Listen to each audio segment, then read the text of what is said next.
What if the person who replies to your darkest thoughts isn't there to save you, but to use them? In the quiet corners of social media, where people speak openly about loneliness, pain, and hopelessness, most messages go unanswered. But sometimes, someone does respond. Someone who listens, someone who understands, someone who seems to care. In 2017, one man turned that fragile moment of trust into something deadly. Using a public platform, he searched for people at their most vulnerable and offered comfort, companionship, and understanding. To those who felt invisible, he appeared to be a lifeline. But behind the reassuring words was a calculated intent, and a reality far more disturbing than anyone could have imagined. This is not just a story about crime. It's a story about loneliness, manipulation, and the hidden dangers of the digital age. This is the case of the Twitter killer, Takahiro Shiraishi. Nothing about Shiraishi's early life clearly warned of what was to come. He was born in Tokyo on October 9, 1990, and grew up in a city so large that people often live surrounded by others, yet completely alone. In a place like Tokyo, it is easy to blend in, to go unnoticed, to disappear into the crowd. For someone with hidden, dangerous intentions, that invisibility can become protection, allowing them to look ordinary while something far darker grows beneath the surface. Before the crimes that would later define his name, Shiraishi worked as a scout in Kabukicho, Tokyo's largest red light district. His role involved approaching women, often young, often financially or emotionally vulnerable, and persuading them to work in the sex industry. This kind of work sits in a moral gray zone, but in Shiraishi's case, multiple people described his behavior as unsettling. Locals warned others about him, calling him a creepy scout, a label that suggests more than simple discomfort.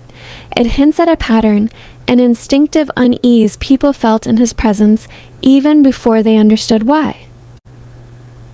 This period of his life is significant, not because it excuses anything that followed, but because it reveals early behavioral patterns. As a scout, Shiraishi learned how to read people quickly, how to identify insecurity, and how to manipulate conversations to gain trust. He learned which words worked, which promises convinced, and how to appear helpful while pursuing his own goals. These skills, developed in Kabukicho, would later be repurposed in far darker ways. In August 2017, Shiraishi moved to an apartment in Zama, a quiet city southwest of Tokyo. On the surface, Zama was unremarkable, a residential area where people lived ordinary lives. This contrast is important. The most disturbing crimes often occur not in visibly dangerous places, but in environments that feel safe. Shiraishi's apartment did not stand out. It blended into the neighborhood, much like he did. Around this time, his activity on social media intensified. On Twitter, Shiraishi began searching for users who posted about despair, loneliness, or thoughts of ending their lives. These were not hidden messages. Many people openly expressed emotional pain online, sometimes as a cry for help, sometimes as a way to feel less alone. Shiraishi responded to them directly. His messages were calm, sympathetic, and carefully worded. He did not rush. He listened. He validated their feelings.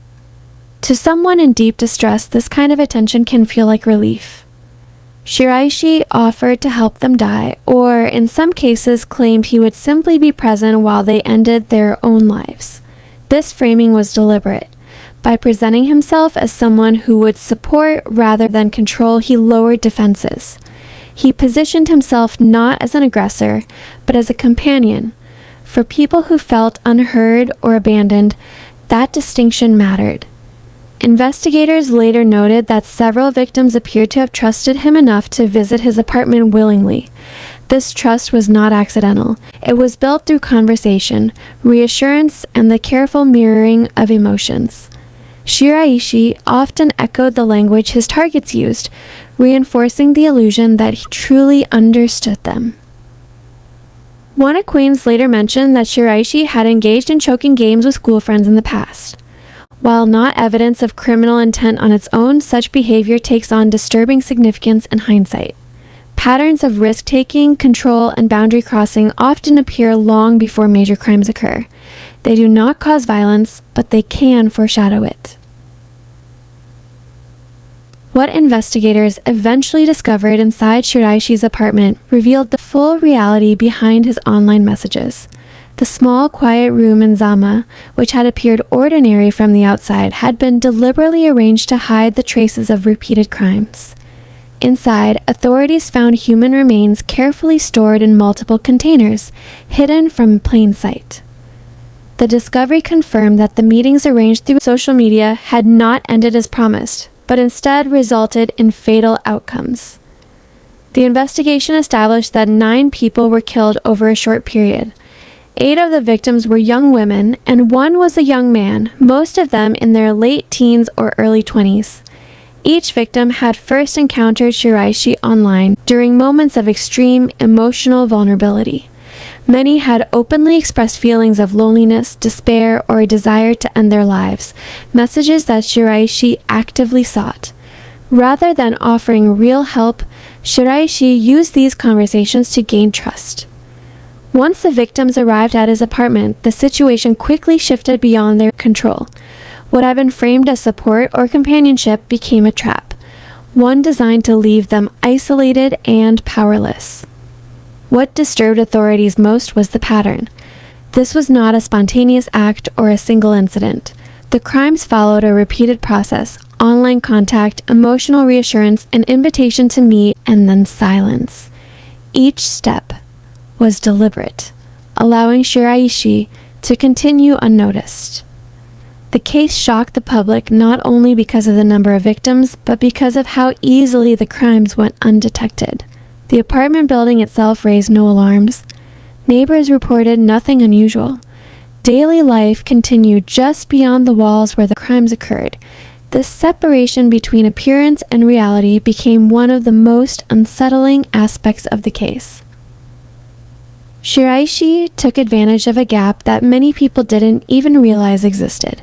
Experts later explained that his actions followed a clear and dangerous pattern of manipulation, one that is often seen in cases of exploitation. It began with finding vulnerability. He searched for people who were already struggling, those openly expressing loneliness, despair, or emotional pain online. These were individuals who felt unseen and unheard, making them easier targets. Next came validation. Shiraishi responded with calm, understanding messages. He didn't judge or rush. Instead, he made people feel listened to and accepted, something they may not have felt in a long time. Over time, this attention led to reliance. Victims began to feel that Shiraishi was the only person who truly understood them. As that belief grew, their trust deepened, and outside voices started to fade. Then came isolation. He subtly encouraged distance from friends, family, or anyone who might interfere. This didn't happen suddenly, it happened slowly, making it harder for victims to realize what was happening. Finally, once they were emotionally isolated, he controlled the situation. By arranging private meetings and controlling the environment, he placed them in positions where they had little power and no immediate way to seek help. What makes this pattern so dangerous is how ordinary it can seem at the start. It doesn't begin with threats or force, it begins with empathy, patience, and trust, making it far harder to recognize until it's too late. The trial that followed was closely watched. Shiraishi ultimately pleaded guilty, and the court sentenced him to death. For many, the verdict brought a sense of justice. For the families of the victims, it brought finality, but not closure. Loss on this scale leaves questions that cannot be answered by any sentence. What this story ultimately reveals is not just the existence of a predator, but the conditions that allowed him to operate: loneliness, silence, digital distance, the belief that no one is listening until someone does. And sometimes, the wrong person is listening. The case of Takahiro Shiraishi leaves us with more than shock. It leaves us with questions that still matter today. Questions about loneliness in a connected world, about how easily trust can be gained and how dangerously it can be abused, and about how many people suffer quietly, believing no one is listening. This story is not meant to frighten, but to remind us to look closer, to check on those who seem isolated, to take cries for help seriously, and to remember that behind every screen is a real human life deserving of care, dignity, and protection. If this video made you pause, reflect, or see the digital world a little differently, then it has served its purpose. Thank you for watching The Blood Report, where we examine real cases, not to glorify darkness, but to understand it, and to learn from the truths it leaves behind. Stay aware, stay compassionate, and we'll see you in the next report.